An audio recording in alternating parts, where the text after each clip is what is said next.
वहां के कांग्रेस के मुख्यमंत्री ने कह दिया उत्तर प्रदेश और बिहार वालों को भगाओ यहां से, और सब तो सब प्रियंका जी भी खड़ी वहां ताली बजा रही है।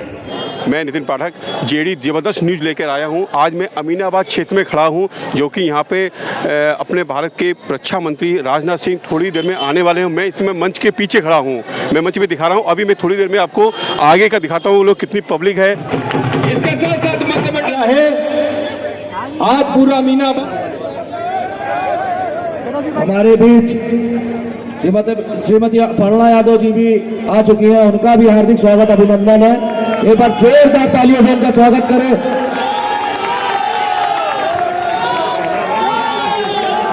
मित्रों, हम सब के बीच में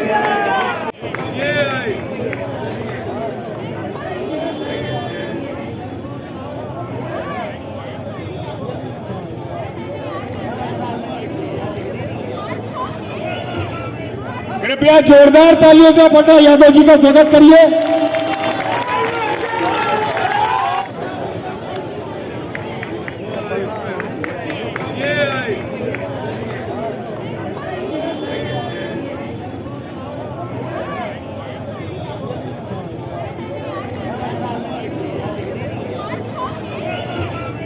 कृपया जोरदार तालियों से अपर्णा यादव जी का स्वागत करिए।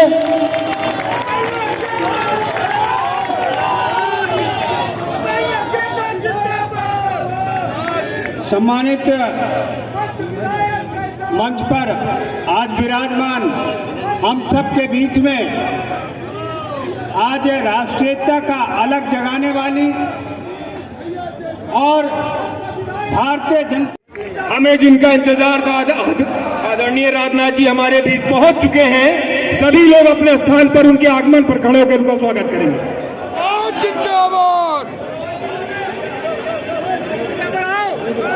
राजनाथ सिंह जिंदाबाद, भारतीय जनता पार्टी जिंदाबाद, शेरे हिंद राजनाथ सिंह, शेरे हिंद राजनाथ सिंह, शेरे हिंद राजनाथ सिंह। से आग्रह है श्री अजय सोनकर जी के साथ में, श्रीमती जी के साथ में माल्यार्पण करके हमारे दोनों महामंत्री जी साथ में स्वागत करें।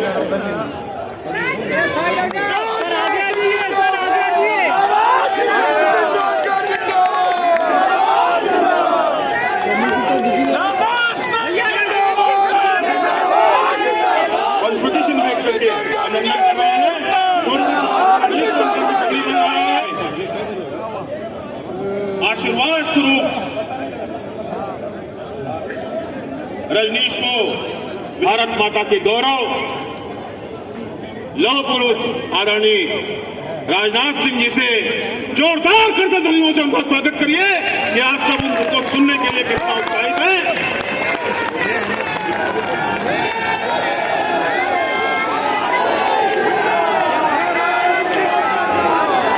बोलिए भारत माता की।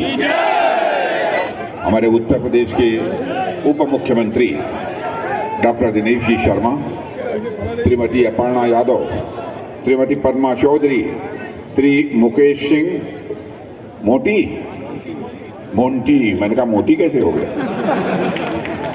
ओम प्रकाश जी मिश्रा,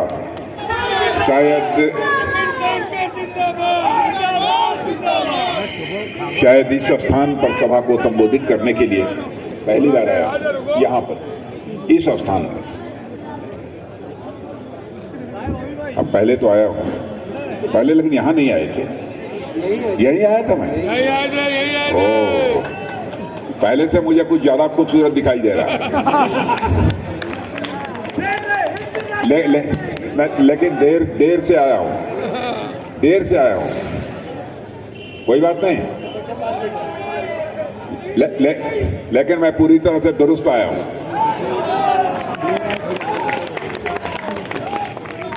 बहन भाइयों, रजनीश गुप्ता आपके प्रत्याशी हैं।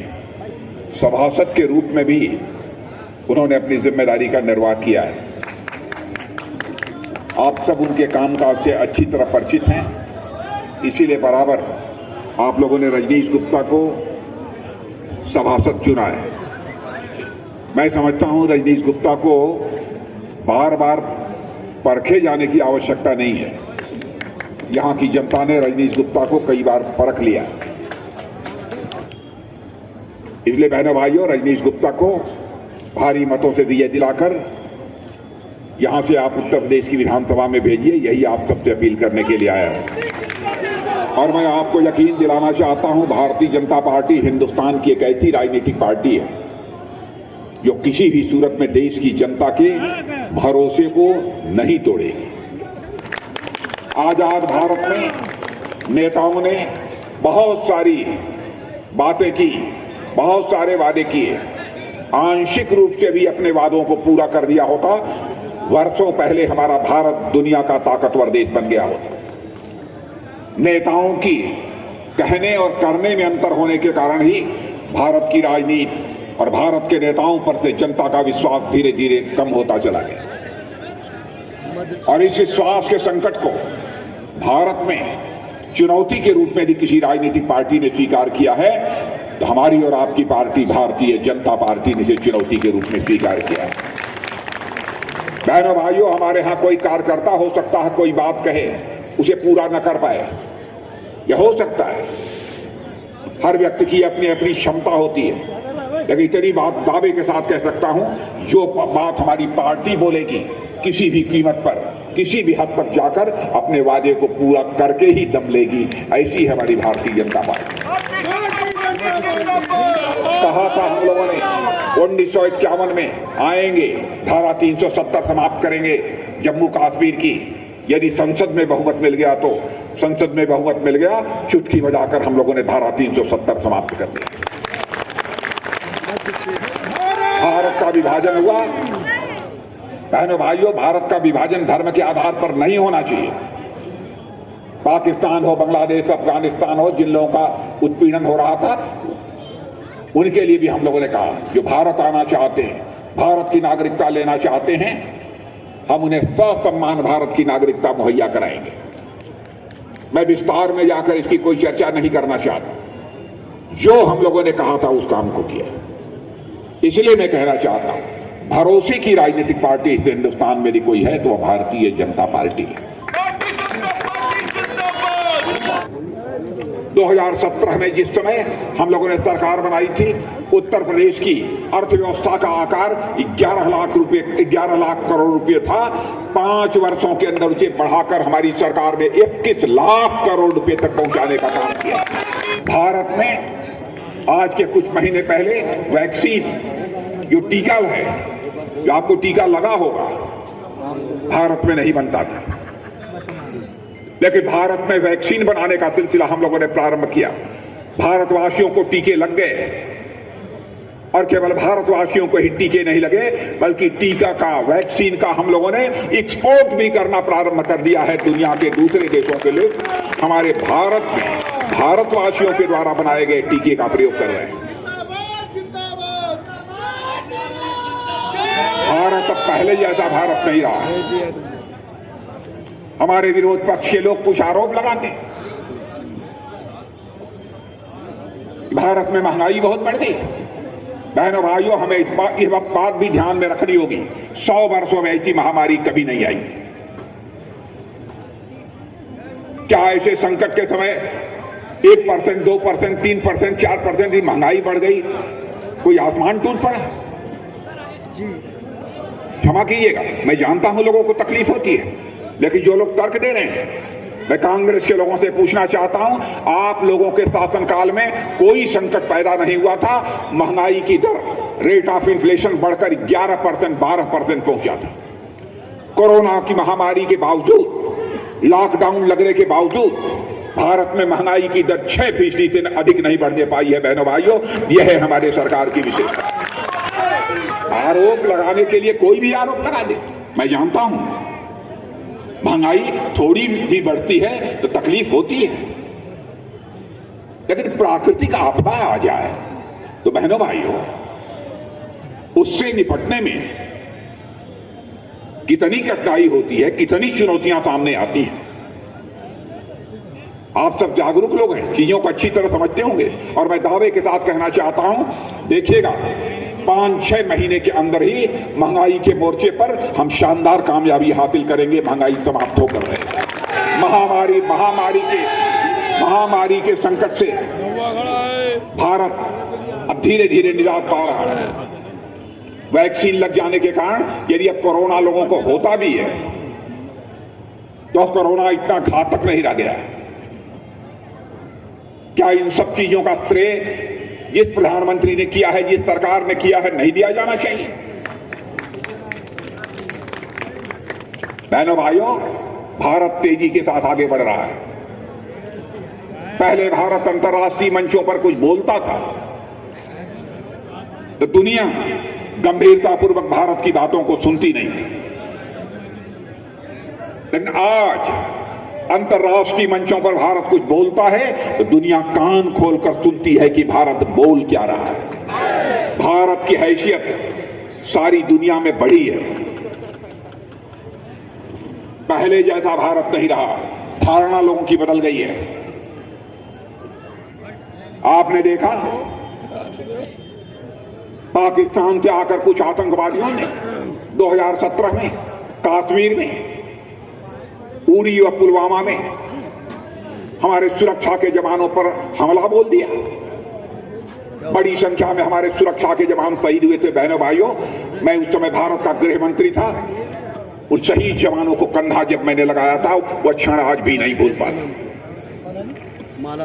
उसके बाद प्रधानमंत्री जी ने हम 2-3 लोगों के साथ बैठकर 10 मिनट के अंदर फैसला कर दिया और उसके बाद हमारे सेना के जवान पाकिस्तान की धरती पर जाकर सर्जिकल स्ट्राइक और एयर स्ट्राइक कर आतंकवादी ठिकानों का सफाया करने में उन्होंने कामयाबी हासिल की।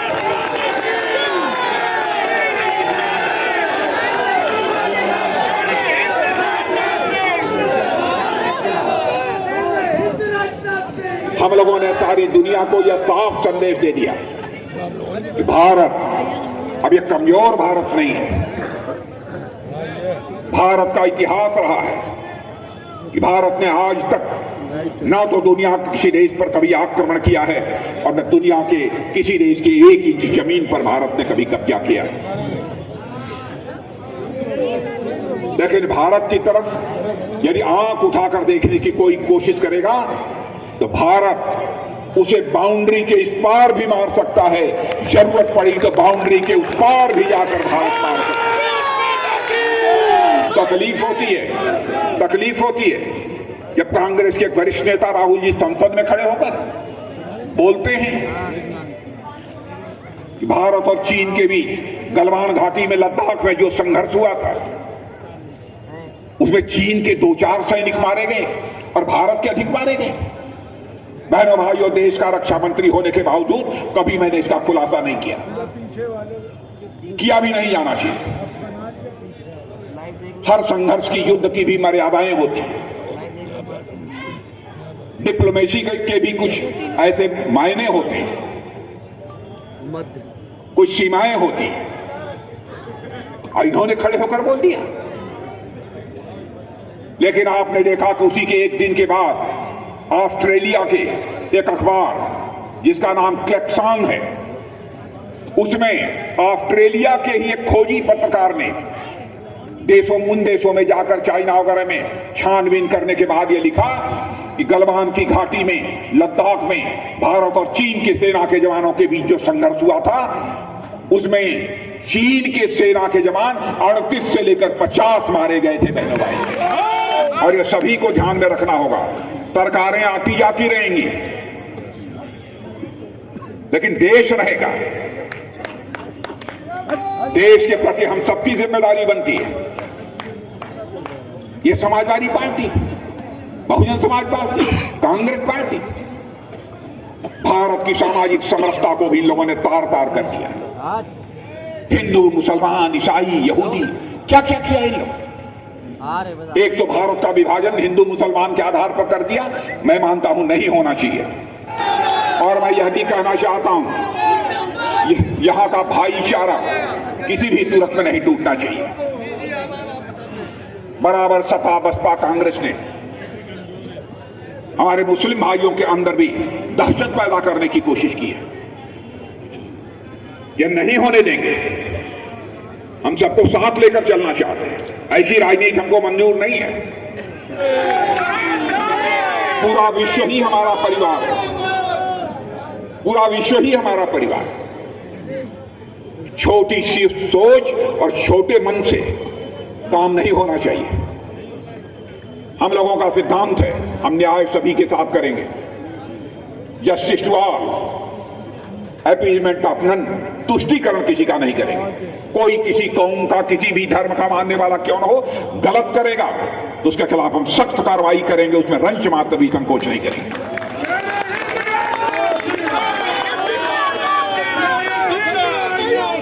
बहनों भाइयों, हम लोग इस देश को बनाने की राजनीति कर रहे हैं, देश को तोड़ने की राजनीति नहीं कर रहे हैं। मैं इसलिए लखनऊ के लोगों से बहुत ही विनम्रतापूर्वक अपील करना चाहता हूं, बहनों भाइयों, बनाकर रखिए। सपा बसपा कांग्रेस के चक्कर में मत पड़िए, ये दहशत पैदा करते हैं और भय पैदा करके आपका समर्थन हासिल करना चाहते हैं, और हम आपके दिल में प्यार और मोहब्बत पैदा करके हम आपका समर्थन हासिल करना चाहते हैं। अजीबोगरीब हालात इन लोगों ने पैदा किए। कहने को कहते हैं हम समाजवादी हैं। क्या समाजवादी है? समाजवादी वो होता है जो जनता के भूख और भय दोनों का समाधान करे। मैं आपसे पूछना चाहता हूं, कहां इन लोगों ने जनता के भय और भूख का समाधान किया है? जब भी समाजवादी पार्टी की सरकार आती है, गुंडे बदमाशों के हौसले बुलंद हो जाते हैं, माफियाओं का बोलबाला हो जाता है। क्या कारण है? भारतीय जनता पार्टी की हुकूमत में क्यों नहीं होता? योगी जी की सरकार है, क्यों नहीं होता? आप ही के शासनकाल में क्यों होता है? और बहनों भाइयों, सच्चा समाजवादी वो होता है जो जनता के भय और भूख का समाधान करे। कोरोना के संकट के दौरान जब हमारे बहुत सारे मजदूर भाई, लॉकडाउन लग गया था, सारे कारोबार बंद हो गए थे, घरों को वापस लौट रहे थे, हमारे प्रधानमंत्री की संवेदनशीलता देखिए, उनके अंदर यह भाव पैदा हुआ, काम तो बंद हो गया है, ये बेचारे क्या खाएंगे? बहनों भाइयों, चटपट फैसला किया। तब से लेकर आज 80 करोड़ लोगों को महीने में 2-2 बार मुफ्त राशन और तेल मुहैया कराने का काम कोई सरकार कर रही है तो हमारी सरकार कर रही है। इसे कहते हैं शासक की, सरकार चलाने वाले की संवेदनशीलता। अनाप शनाप की बातें करके जनता को गुमराह करके करना क्या चाहते हैं? मैं घटना की चर्चा करना चाहता हूं।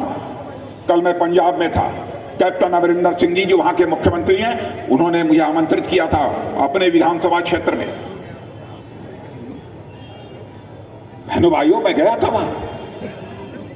वहां के कांग्रेस के मुख्यमंत्री ने कह दिया उत्तर प्रदेश और बिहार वालों को भगाओ यहां से, केवल इसलिए ताकि पंजाब के लोगों का हम वोट ले लें। बहनों भाइयों, हम इस सच्चाई को जानते हैं। पंजाब ने और पंजाबियों ने भारत की संस्कृति की रक्षा करने के लिए जो बलिदान दिया है, बहनों भाइयों, भारत उसे भी कभी नहीं भूल सकता। पंजाब की धरती ने और खालसा पंथ ने भारतीय संस्कृति की रक्षा के लिए जो बलिदान दिया, और वहां का रहने वाला मुख्यमंत्री केवल वोट के लालच में भारतीय समाज को तोड़ना चाहता है। और सब तो सब प्रियंका जी भी खड़ी वहां ताली बजा रही है। सोच देखिए,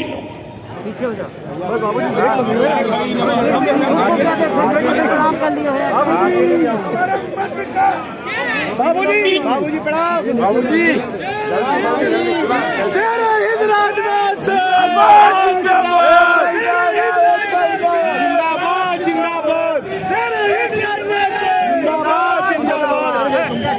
थोड़ा पीछे दो। जिंदाबाद जिंदाबाद। आगे बस बना आ रहे हैं।